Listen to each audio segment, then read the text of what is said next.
我是相对沉着的人，我沉着，但是我不怕，我无惧。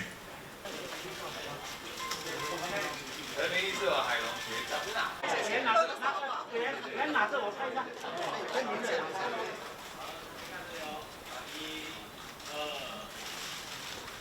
应该这样讲，在更早1年我就有想要出国，那时候是2019年，到2020这段时间。为什么？我是2010年从政的，2011年我担任新闻局的局长，到2019其实整整10年。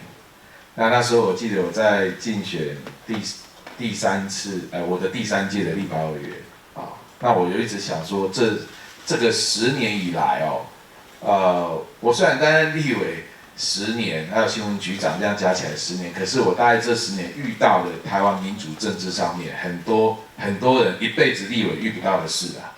所以这个10年其实大概是很多从政人物大概40年不见得遇得到，30年也不见得遇得到。好，然后包括我自己又从当初有一个因缘际会，一通电话，然后参与了内阁，然后又一通电话问我要不要参选。那当时候那个决定的转折，后来我想起来，我都觉得哇，怎么都那么匆促啊，都是几个小时，不然就是几天给我决定。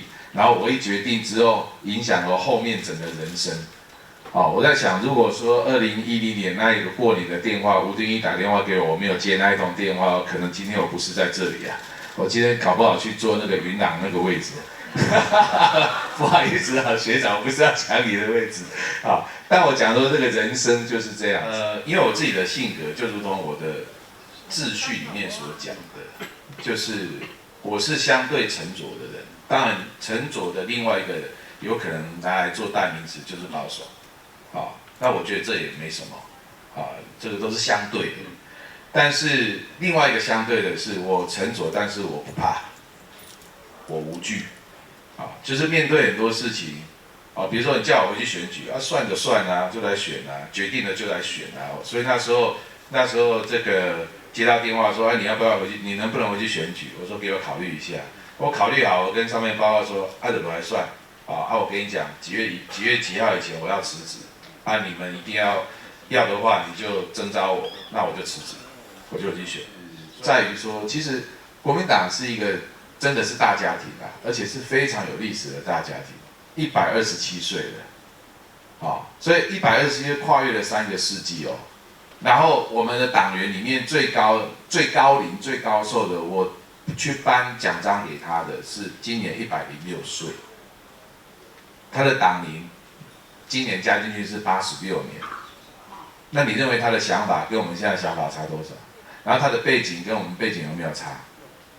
所以这个跨越不同世代，跨越不同背景，也不用谈说不只是省级这些而已了，太多了。然后甚至在政治光谱上面的那个距离啊，相对其他政党都是比较宽的。所以在这时候，你真的是要扮演一个去包容，不止包容，你还要整合。然后甚至我套一句那个《时代》杂志访问我之后，他下的标题，他最后下那个标，我觉得也蛮有道理的。他说 "Strike a balance"。